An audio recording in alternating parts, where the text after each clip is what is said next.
Welcome, everyone. My name is David Sandalow.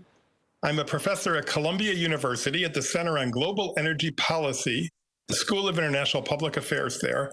And I've been honored to be a member of the steering committee of the Innovation for Cool Earth Forum for the past 7 years. I want to congratulate the organizers of this remarkable conference for 7 years of innovative, path-breaking dialogue about some of the most important issues facing the planet today.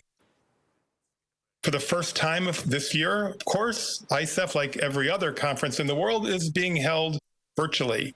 And although that imposes some constraints, it also provides some opportunities. It allows us to bring in experts from around the world, from their living rooms or from their homes, and to build a bigger audience from around the world as well. Today, our topic in this session is carbon recycling, an extremely important topic in the fight against climate change. It's a topic that focuses on the economic opportunity in fighting climate change.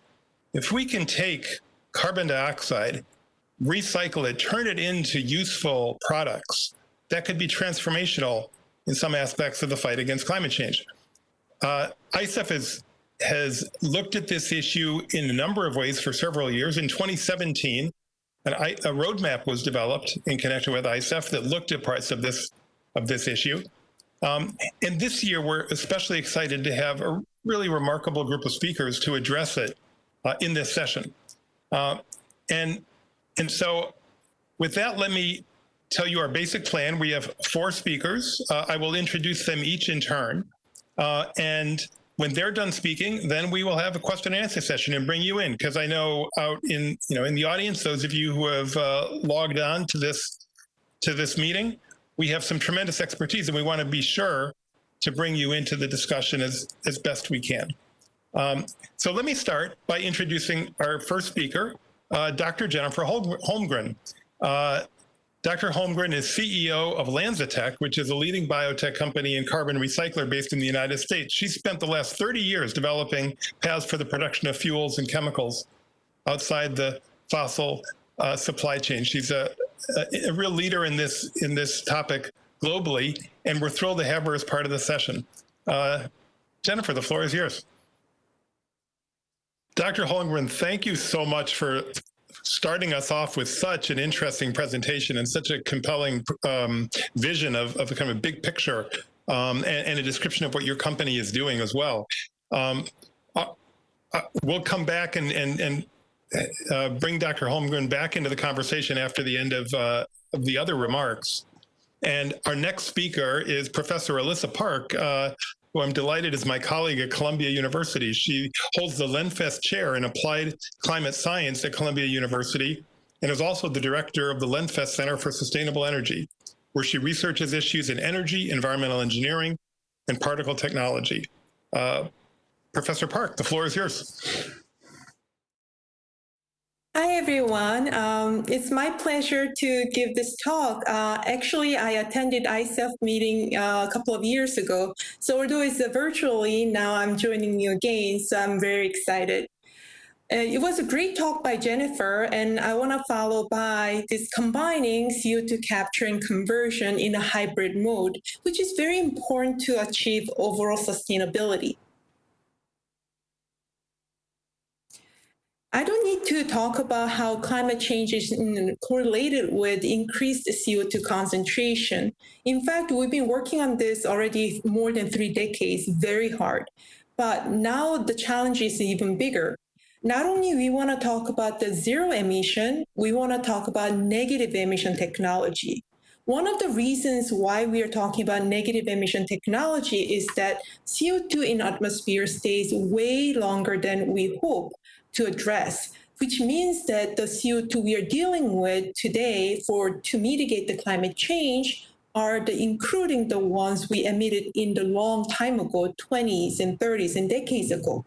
So this little word called past has a great impact on how we're going to mitigate and lower the CO2 concentration in atmosphere. There are many different ways to do negative emissions. So as shown in this figure, this is prepared by the report by National Academies in the United States. At the end of the day, negative emission means that whatever CO2 in atmosphere, we'll be reducing that by capturing them and putting them into underground and putting it back into the earth so that we can minimize and we can reduce definitely the net CO2 in atmosphere. The way we can pick up CO2 in atmosphere, there are many different ways. One of the most well-known one is how trees grow, how biomass grow. That's one of the ways. But it's relatively slow so that engineers start to develop materials chemically capture this CO2 much faster way. And this is shown here as a direct air capture systems. Regardless of whether we are using direct air capture or biomass, now we're going to have a carbon out of the air and something we can do with. So if you're not storing, if you do care about climate change, we do definitely need to store significant amount of carbon dioxide. But as Jennifer mentioned previously, if you look around your room, there are plenty of carbon out there.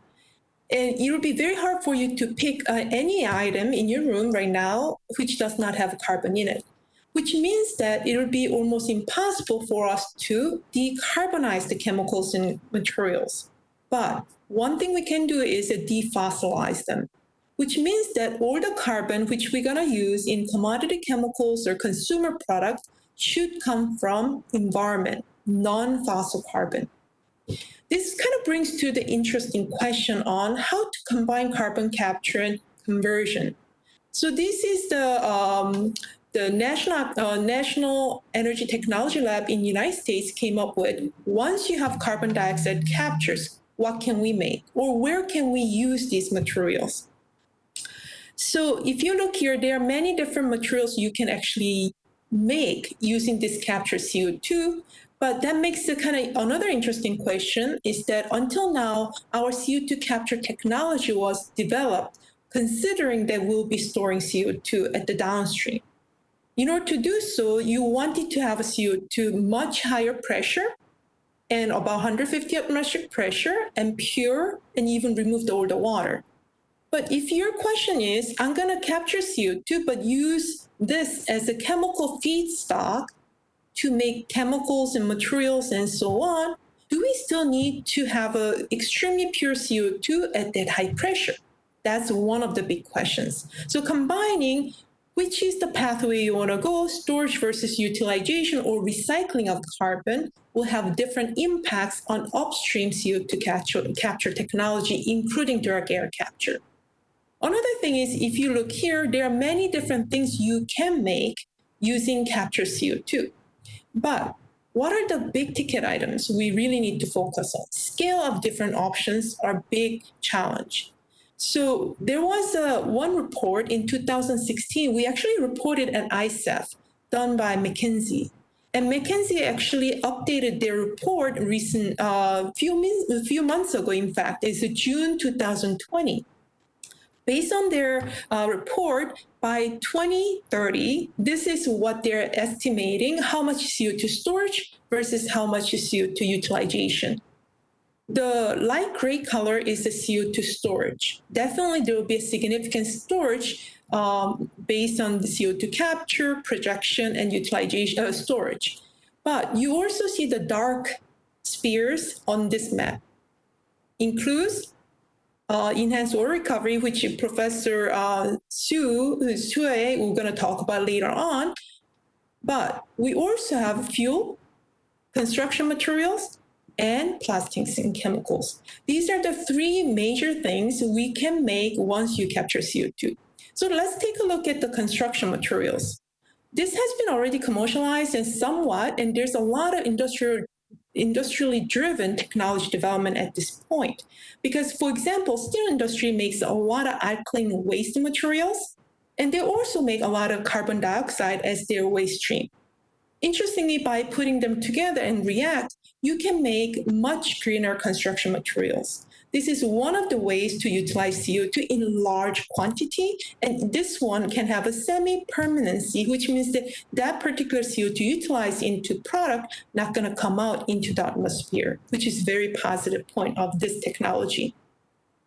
But how about fuels and chemicals? Obviously, fuel has a really big market. So we knew how to do it, but the reason we couldn't do it until now is because we did not have carbon-free energy to reactivate CO2. But now we are talking about how solar and wind energy has been reduced in price and is much more abundant.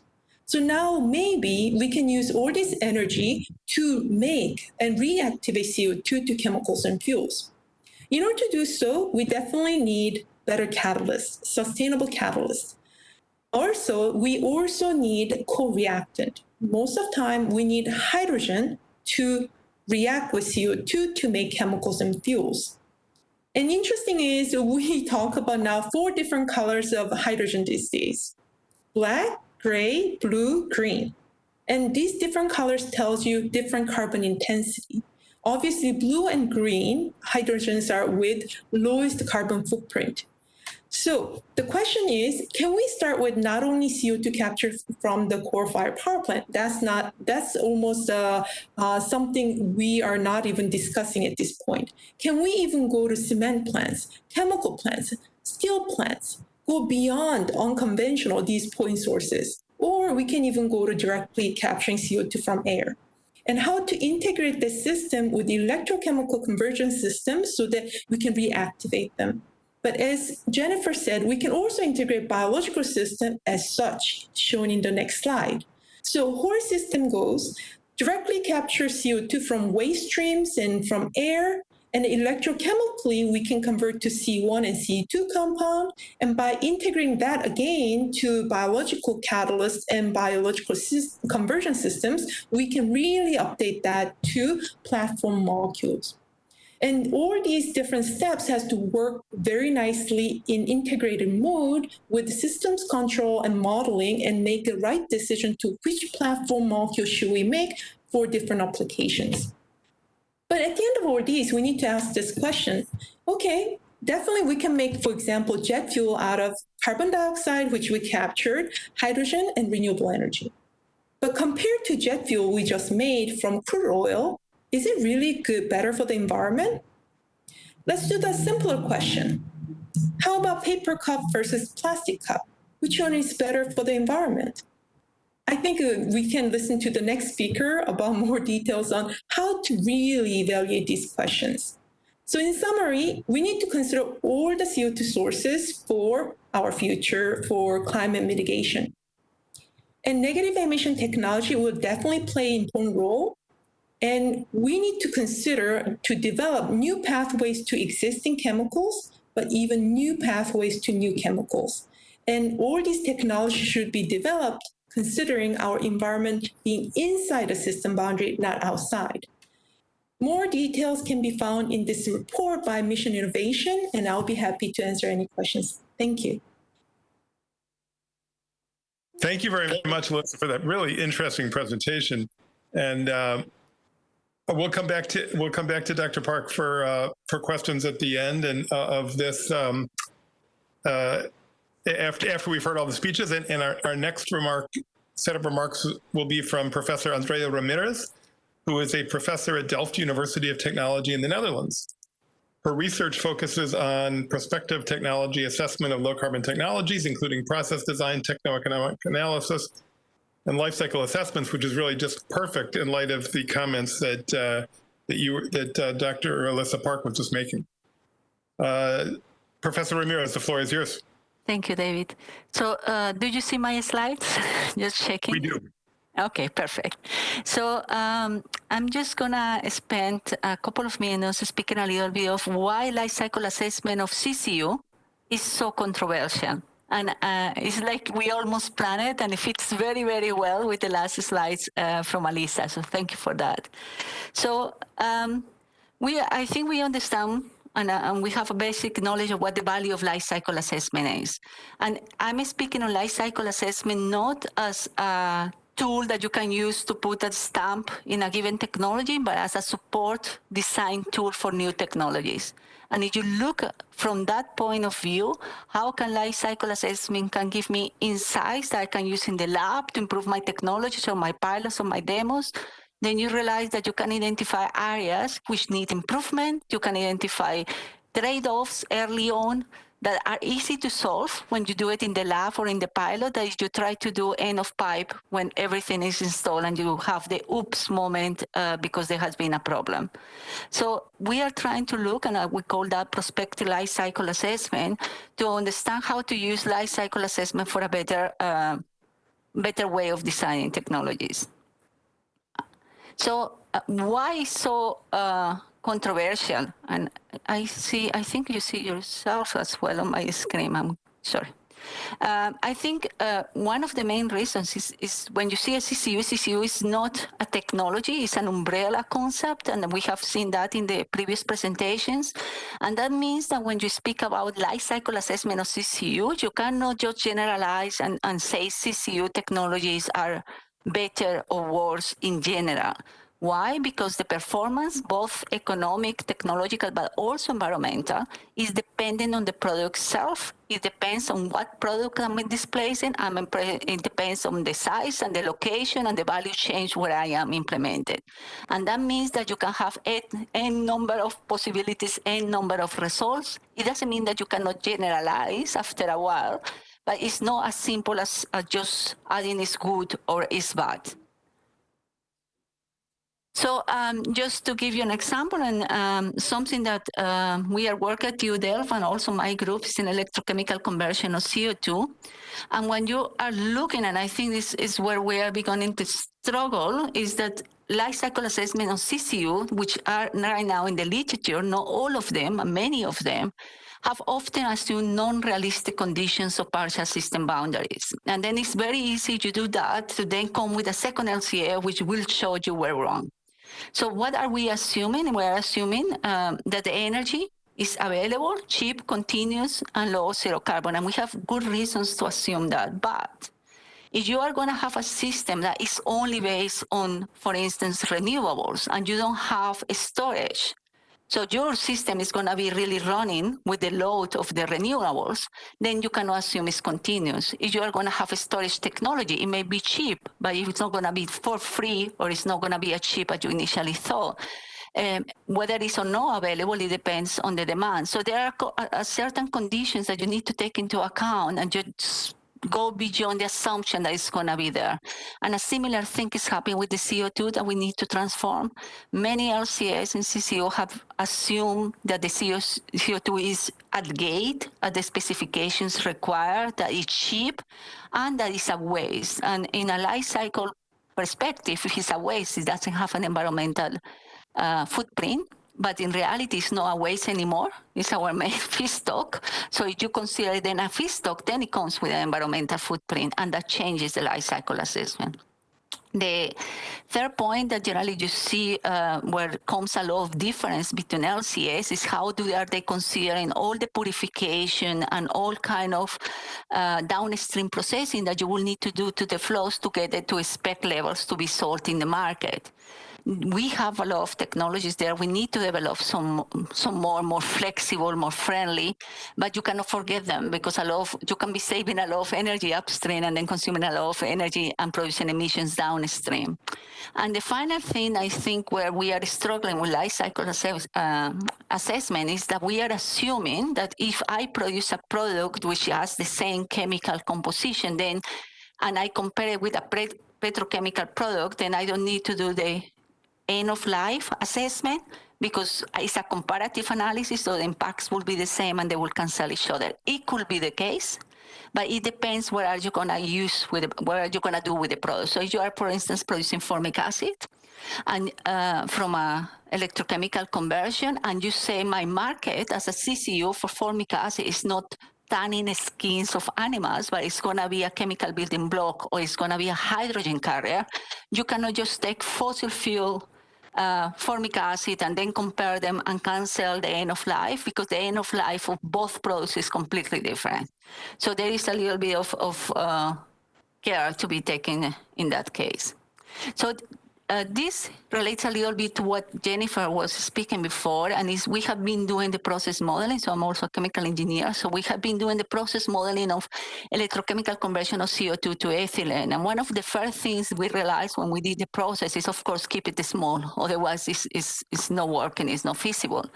But then what you see here in the top is the plant designs for the conversion of ethylene. It comes from the reactor at below 10% concentration, and we just did the downstream processing to take it to 99.9% concentration to be able to be sold in the market.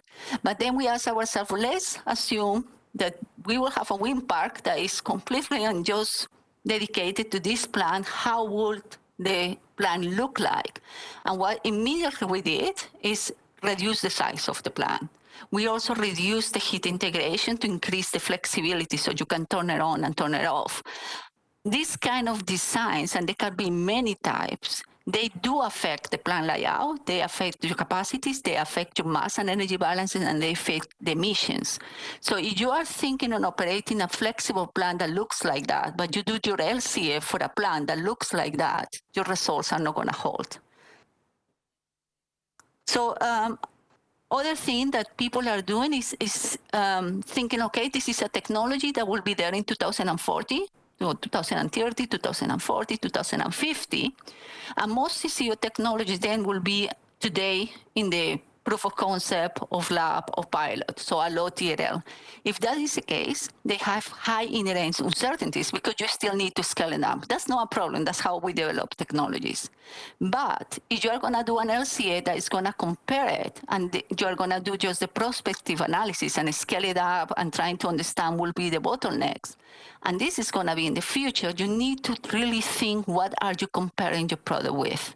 So if you have a CO2-based fuel, as we have seen in other places, and then you are replacing gasoline, that comparison is relatively straightforward, because when you compare yourself to the worst-case scenario in terms of environmental performance, generally likely that you will perform better.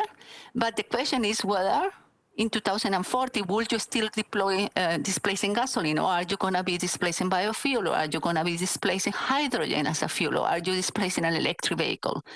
So the CO2 avoidance that you will get of this comparison between gasoline and CO2-based fuel will be quite different of the avoidance that you will get when you compare to other options. This is not something where you say you should use this A or B, but what we are recommending at this moment in best practice is that you compare to more than one scenario, and that you assess when your LCA suddenly goes from very good to very bad, under which circumstances, so you gain insights into that part. And the other thing that you need to assume is whatever you are going to have as a competitor, each technologies in the future, the competition will also improve or will change in the future. So it's not possible just to keep the technology of today and assume nothing is going to happen in a refinery to 2040. They are not going to improve in efficiency, and assume that all the improvement is in your own technology. So the scenarios have to be inherently coherent. Otherwise, you're actually comparing apples and pears, and that's not helpful. I think CCU, we want to deliver negativity, and Alissa has already explained about negativity. We have been looking what does it mean, and we have come to basically 4 requirements for negativity. The first requirement, the physical greenhouse gases are removed from the atmosphere. No imaginary in paper, really physical greenhouse gases are removed from the atmosphere. That means direct air capture, or that means basically biomass. That the removed gases are stored out of the atmosphere in a manner intended to be permanent. And that means more than 10, 20, 30 years. Really permanent in life cycle assessment is over 100 years. That the upstream and the downstream emissions are accounted in the emission balance. And that the total quantity of greenhouse gases that you have removed is higher than whatever you have put in. Many CCU technologies cannot fulfill these 4 conditions. Some can, mineralization likely can, slags, carbonation can. Others cannot, because they will be in a short cycle of renewal. They cannot achieve neutrality. It doesn't mean that they are not beneficial, because they have large CO2 avoidance potentials. But CO2 avoidance is different from CO2 negativity. And so we need to see how we combine the system in the long term, so we get avoidance, but we also develop the technologies that will take us to negativity, which is even more challenging. and this is my last slide, where I just wanted to say, carbon capture and utilization, I think, and we are all agreed, should not add net CO2 emissions to the atmosphere, and should also be less energy and material intensive. And when you put these things in the table, and you look at it, you realize that you're actually demanding from the technology something that we never demanded from fossil-based technologies. But if we don't address these points, actually we are not going to be able to solve the challenge that will be taken away from unsustainable industrial systems. So it may be not fair to be demanding this. And I also want to say it's not that until you don't feel all the conditions, you don't have to implement, but you have to take this into mind so that we don't finish developing technologies that at the end will produce more emissions than what we have today. That's absolutely not the point. So yes, we are demanding more, but I think we can reach it. And we are confident that we will do it because we need to. There's no plan B, I think, for the Earth. So that's it from my side. I will stop now. Professor Ramírez, thank you for that very thoughtful presentation and highlighting what Professor Park really said before as well, that we need to analyze whether there is a carbon benefit over the life cycle as part of this whole industry. It's extremely important. And I think all of our speakers so far have emphasized how multifaceted this is. As you say, carbon recycling is an umbrella concept. It's not a single product. And so that's something we'll come back to. Our final speaker, thrilled to introduce, is Dr. Ziqiu Xue. Dr. Xue is the chief researcher with a primary focus on seismic rock physics in earth science. He's the general manager of the technical division of the Geologic Carbon Dioxide Storage Technology Research Association. And he's also the technical leader of the US-Japan CCS collaboration program. Dr. Xue, the floor is yours. Thank you, David. Let me start my presentation. The title is Novel CCUS Technology, Microbubble CO2 Injection for Enhanced Oil Recovery.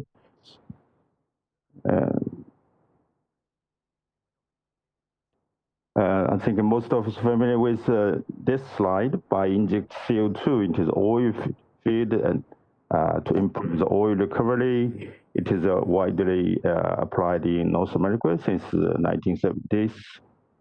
During this process, actually about 40% or up to 70% of the CO2 injected, they will stay in the reservoir. This is the background why we inject CO2 for the saline aquifer storage. So the people call this part CO2 called associated CO2 storage during the CO2 process. So why we are working on the microbubble CO2 injection? What is a microbubble? How small it is? There are many sizes of the bubbles. We are familiar with the ordinary bubble with big buoyancy, but if we make a bubble smaller, less buoyancy. And our technology is focused on the bubble size is only 10 micrometer. It's almost the pore size in the porous media in the reservoir. So we use X-ray CT system to visualize how the difference appeared in porous media if we inject CO2 in microbubble. So this slide shows if we inject CO2 from the left hand, it's a general CO2 injection. If we inject CO2 from the right hand, use this filter, we can generate a small bubble. So this slide shows the difference from the visualizing taste. The left hand indicates the general conventional CO2 injection. So the warm dot and the color area indicate the existence of the inject CO2. By comparing the left hand with the right hand, you can find the big difference of the warm color density. That means more CO2 penetrating to the small pore space if we inject CO2 in microbubble. And this figure also indicates small bubble can enhance the dissolution at the early stage during the CO2 injection. And also the difference between the two experiments in terms of the mean CO2 or saturation in the core sample up to 10%. It's a big number for the CO2 injection. So another taste, we try to understand what's the difference between the two injection tastes. So this slide shows left hand we have 3 CT images. Then we compiled the 2 images to generate what is the difference between this time difference. You can find the front of the microbubble formed in this way. Then after about 30 minutes, it moved slowly, just a little highly. And then look at this one. Is this conventional CO2 injection. You can find the plume or the front of the normal CO2 injection is quite different with the first one. It seems if we inject CO2 in microbubble, it seems the sweep efficiency or the displacement is quite different during the 2 experiments. So what's the challenges for the CO2 injection in the reservoir? And this slide shows the challenges in high permeability. The big difference is, the big issue is how to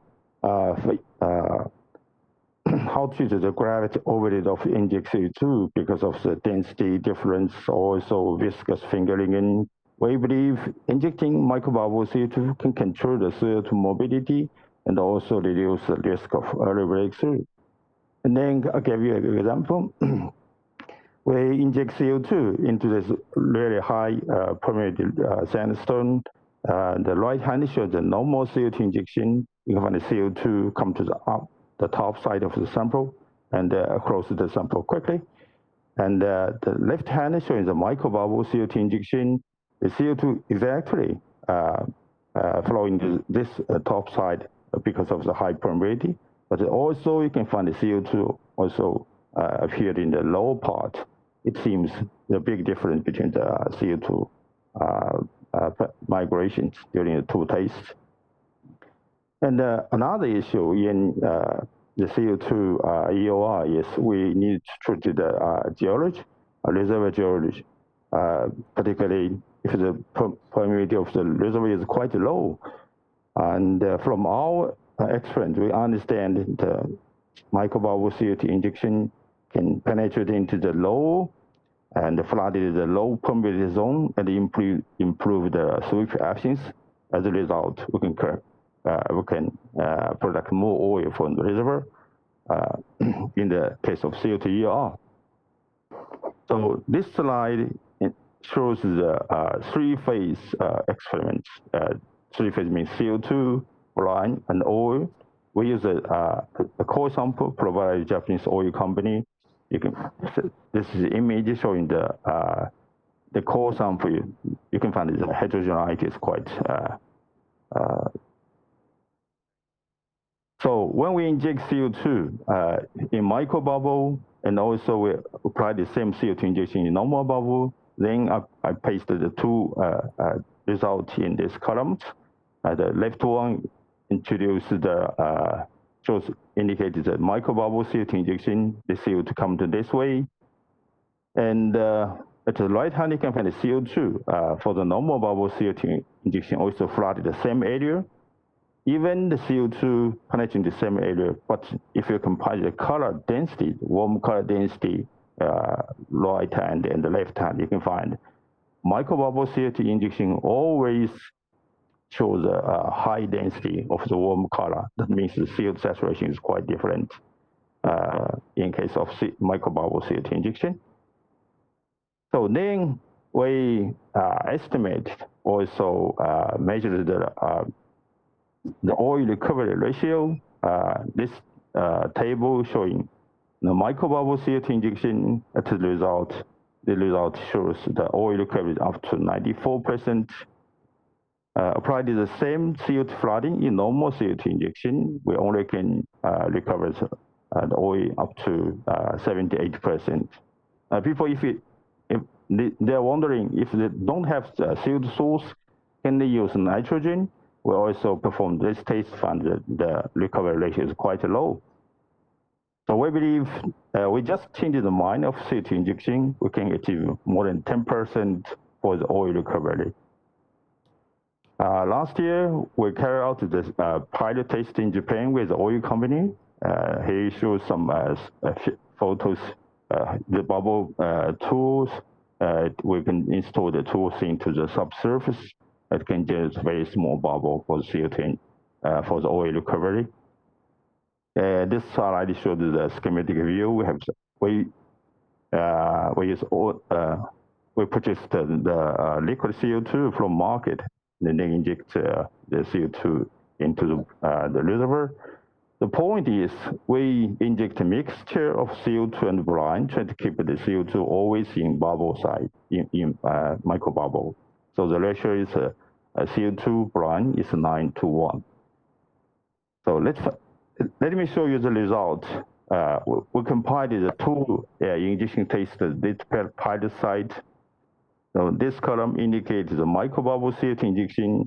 The totally we injected 20 tons CO2, and we also performed the production test. We found 80% of CO2 is actually stored in the subsurface. We inject CO2 in a conventional manner. We only can could inject just 5.8 ton. It's because of the injectivity difference. And after the production test, we estimate the CO2 stored ratio is 63%. So you can find if we inject CO2 in microbubble, we can achieve more storage efficiency for the saline aquifer. And because the reservoir contains a little oil, so we have a chance to estimate the oil production results. The company they mentioned is no CO2 injection, they only can produce 60 liters of the crude oil from the reservoir.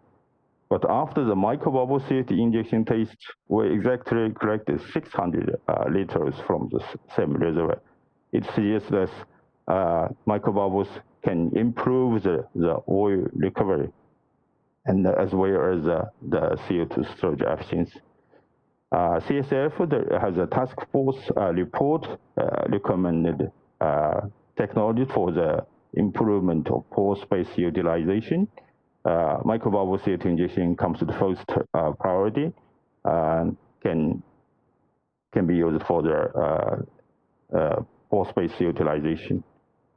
This technology, we're almost ready for the large scale or commercial application. Oil companies from US, Japan, China, Saudi Arabia, they show the great interest in microbubble CO2 injection technology. We hold the patents, try to find partners to work together for this technology application. That's all. Thank you very much. Thank you very much, Dr. Xue, for that very interesting presentation. In a moment, I want to ask about how our third presentation and fourth presentations work together. In particular, what is the life cycle analysis that we would apply to enhanced oil recovery?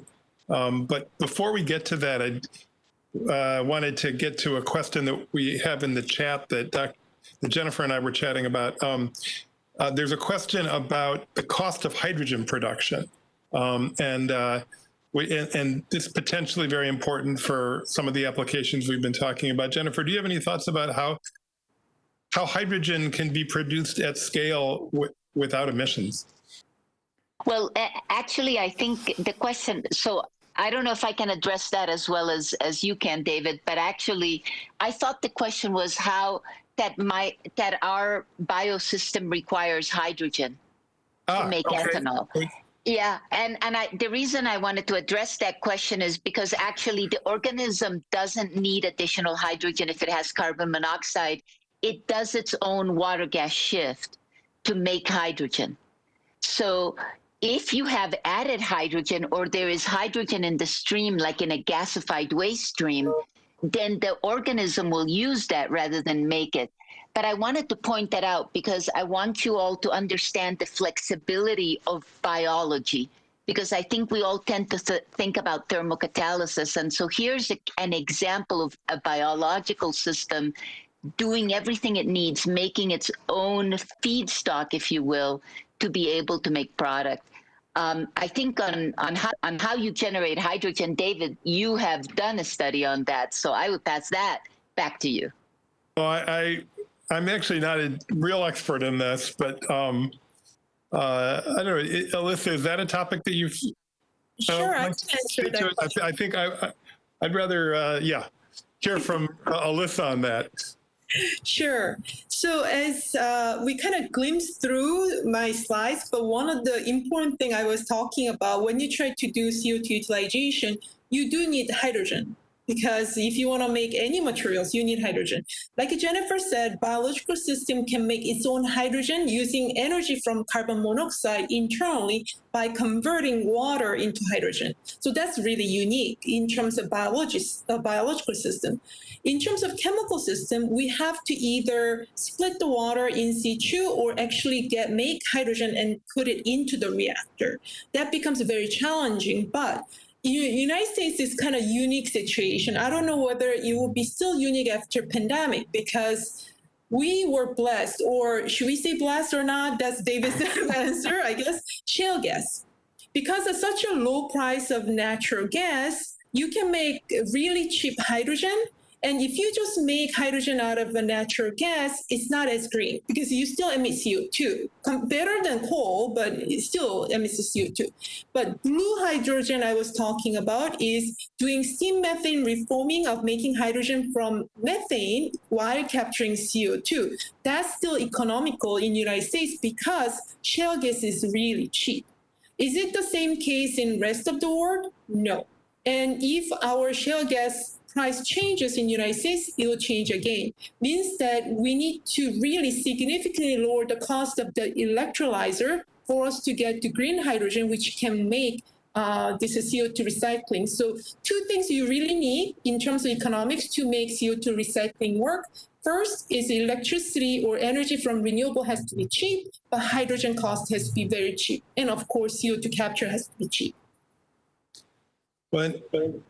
Alissa, we have solar panel costs are coming down dramatically. They've already, obviously already dropped dramatically. They're projected to come down even more. Same with wind power. Can we use very cheap renewables with electrolysis to make very cheap and clean hydrogen in the years ahead? Definitely. And that was one of the reasons we had CO2 utilization booming almost in the United States, because we even talked about negative price of solar electricity in California. But it's not really negative in long term. The reason it was negative was we did not have energy storage. So danger of developing whole new industry when there is a surplus of electricity is your capacity factor. What capacity factor means is that you bought a chemical reactor and you're paying for that capital investment, right? The capital cost, assuming that you're going to run this reactor 100% of time, 24/7, 365 days. Then that's the price. But let's say you're only going to run this unit only when you have surplus renewable energy, your capacity factor goes down. That's what I meant by we need to really reduce the price of the electrolyzer even further, because right now electrolyzer, if your capacity factor is 100%, it works. But if it is not, it's still expensive. So we need to reduce the cost of the electrolyzer, but also we need to smooth out the supply of carbon-free electricity significantly. And is cost reduction for the electrolyzer, is that an R&D question that just requires more investment in labs and investment, or is there something more we can do on that front? Can I say something? Because I think, please. And I also try to point out, you on the one side have a process that requires hydrogen almost in a constant way. And there are a lot of processes that you don't want to be turning on and off, on and off, on and off, also for material or for temperature. And then you on the other side are producing hydrogen at peaks and lows and peaks and lows. What comes in the middle is the energy storage, and the energy storage doesn't come for free. So the challenge right now is we are taking the cost of the PV cells and the windmills down, but the energy storage still has to come down in cost. You need the system to work together, not only the windmills and the PVs, and then there is no storage, and then you have problems in the market. You need the two elements. So right now, I think a lot of research is picking up on how actually to have the energy storage so that your system costs, not your process costs, but your system costs actually work. And that's the difference between looking from a process point of view, looking from a system point of view. And we are used to systems that work. We are used to systems that do not fail in terms of electricity, that produce high quality electricity, nice voltage, constant, no a lot of variations. If we want that, that has a price. It's likely to be cheaper as well, but it's not going to be zero for free, and it's also going to be additional cost over the cost of energy production. And I think we tend to forget that kind of parts of system integration, and unless you have it in place, you're going to come into problems. Yes. Although, as Alissa was pointing out, we have negative electricity prices in some places. Certainly in the United States, we have negative electricity prices in Texas. And as we scale up electricity on the grid, we're going to have excess, or scale up renewable electricity on the grid. Sorry, we'll have excess production in at some times. Yeah, and, but your point is that we still need to invest then in the hydrogen production capacity. Because you can get into these cycles because you have a peak, and then you put a company that works with the peak, but the peak induces an increase in demand of electricity, for which you need further electricity and renewables, which will increase the peak. And then you will and you go into that way. You don't want to go that way. That's a very inefficient way of using capex and energy and resources. So you want to control those peaks, and the reason why it's negative prices is not because there is no capex, is because there is a market failure. And I think all of us, we know on allocating supply and demand. But the capex is there. The equipment is there. And I always, when people say the electricity is going to be for free, I say, well, I want to see which electricity company would like to invest in that business, because I don't know any. So I think the confusion between the sickness, the child sickness that we have had when trying to implement things really fast. And now we understand that they are just, I think, just things that happen when you are trying to look at the system and you realize, oh no, wait a second, I do need to have my storage so I can control the market, so I can control the stability of the grid, so I can have business cases which are robust and dependent on this source. We have a question that came in, which reads, how much more electric power capacity would we need to fully recycle carbon? How much more electric power capacity would we need to fully recycle carbon? Would anybody like to answer that? The studies, at least I have seen, and they don't fully recycle all the carbon that we have, just a portion of it. Increase the electricity demand of the whole world by a factor 4 to 9, depending on the scenario. Those are McKinsey scenarios. There are IEA scenarios that tell you that if you just do everything with electrification, because it's not only industry, it's transport, it's residential, it's heat, then suddenly the electricity peaks, and then we are speaking about 4-9 times the whole electricity. So I think it's a point where we are going to have, and there are two things. I think we are not saying CCU is the only way to go. I think it's a portfolio of measures. It's way too much CO2 to just solve the problem with CCU. And I think we need to take into account what will be the system cost and where to allocate electricity and which products and which sector you decarbonize first. There's no other way. There is no infinite amount of capex at this moment, or labor, or space. And just to be sure I understood, the 4 to 9 times increase, that's for electrifying all different sectors, including the transport sector? No, that's only for electrifying industry. Wow, okay. And then if you put transport on top of that, then increases. That's the scenarios as we see it.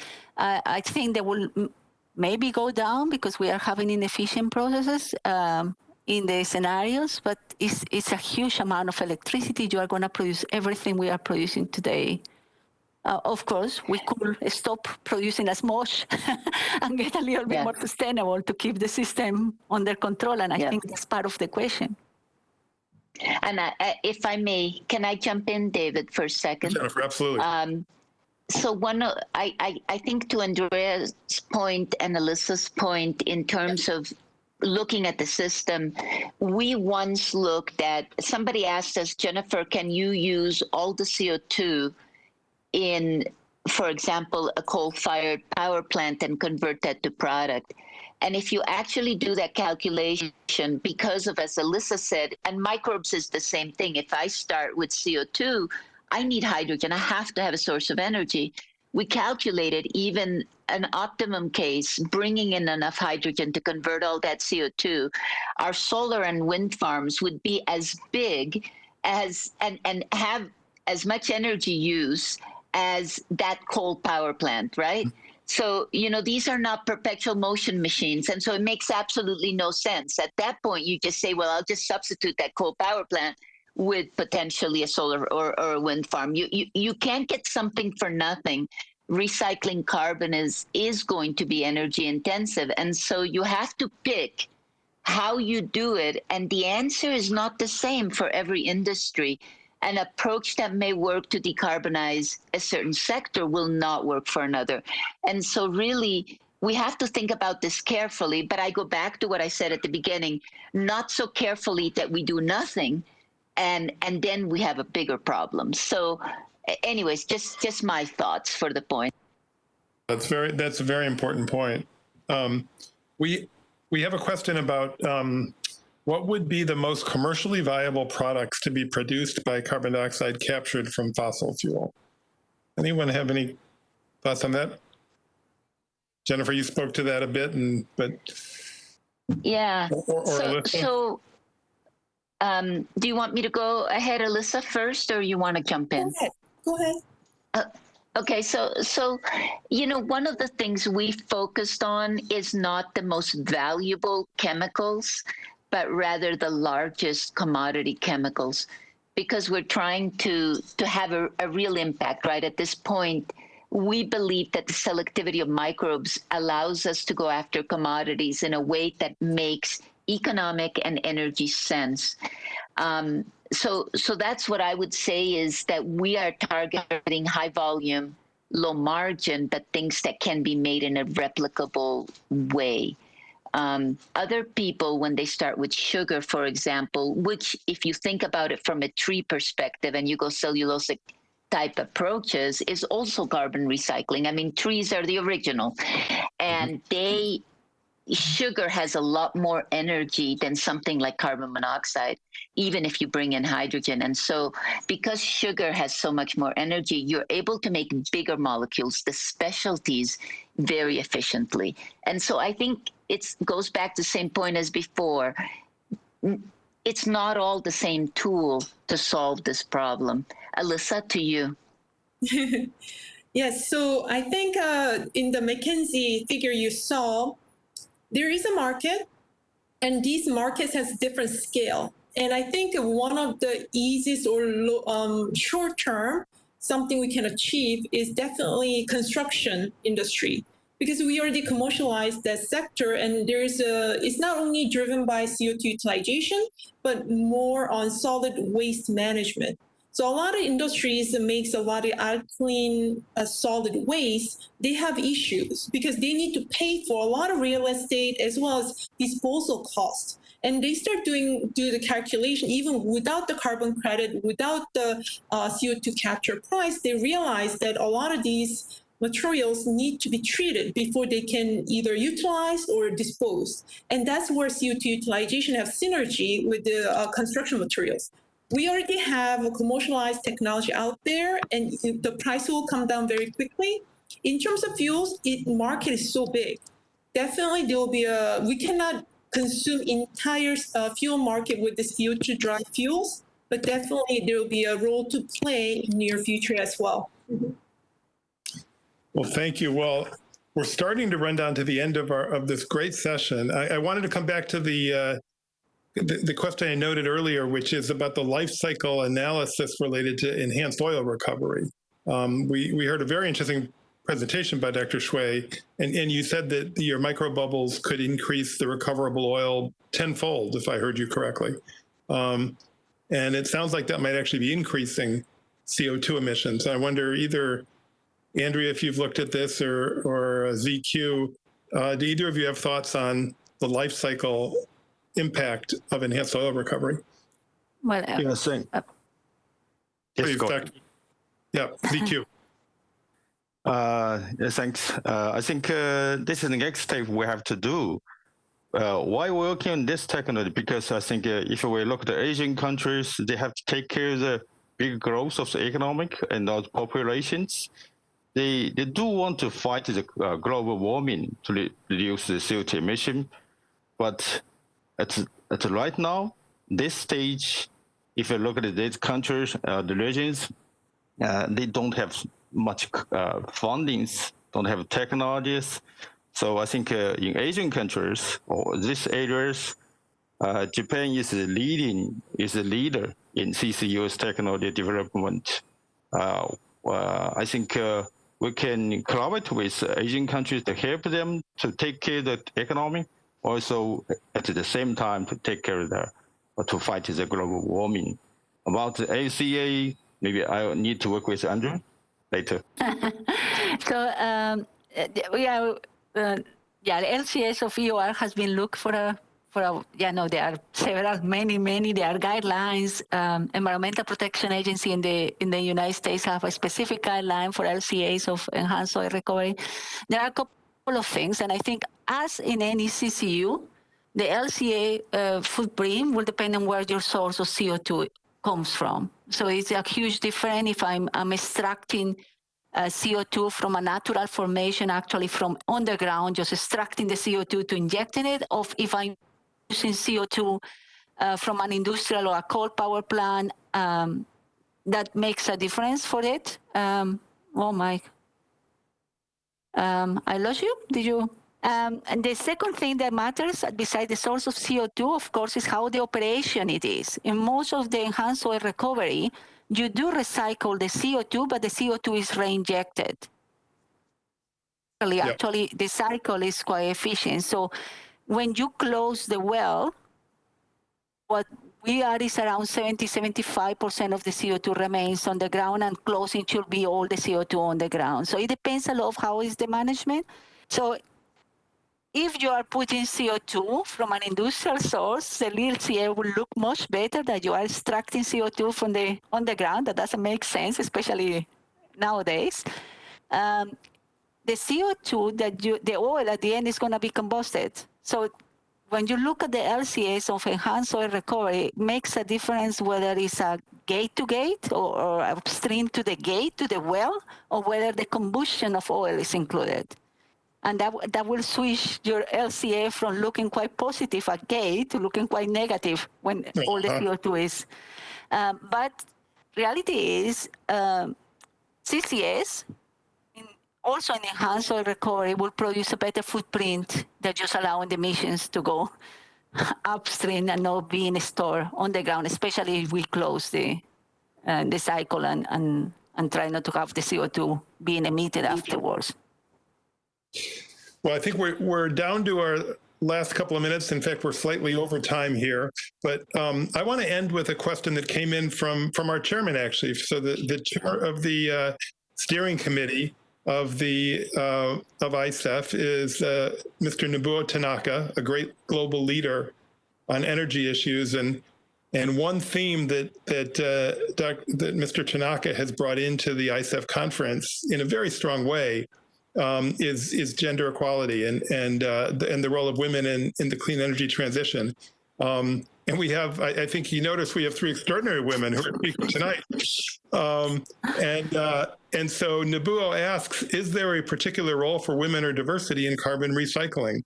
And I will just ask any of our 3 women who are speaking if they have any thoughts on that or any reflections or advice for women who would like to get into this field and to close out this really wonderful session.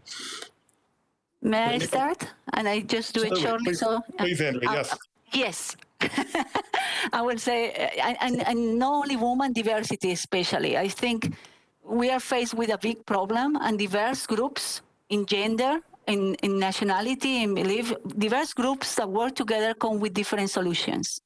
And what you need to do right now is to approach problems with different points of view and different solutions to come to better ideas. So heterogeneous groups, including women, but also minorities, diversity, just people who are different and think or put different points, I think will be more likely to come with original ideas, breakthroughs, than homogeneous groups.